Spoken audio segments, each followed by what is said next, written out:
રાજ્યમાં આજે હળવા વરસાદની આગાહી. ઉત્તર ગુજરાત સૌરાષ્ટ્રમાં માવઠાની શક્યતા. રાજસ્થાનમાં સક્રિય એર અપર સાયક્લોનિક સર્ક્યુલેશન સિસ્ટમની અસર.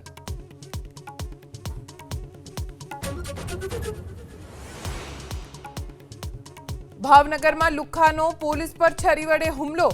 આરોપી સચિન મકવાણાની બોર તળાવ પોલીસે કરી ધરપકડ.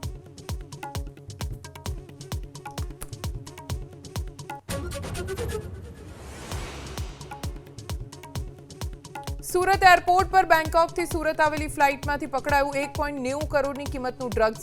શંકાના આધારે 2 મુસાફરોની પૂછપરછમાં ખુલાસા બાદ ત્રીજા શખ્સની પણ ધરપકડ.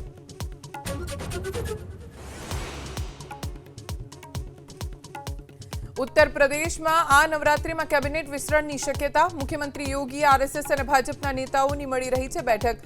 ભાજપ સંગઠનમાં જઈ શકે છે યુપી સરકારના મુખ્યમંત્રી.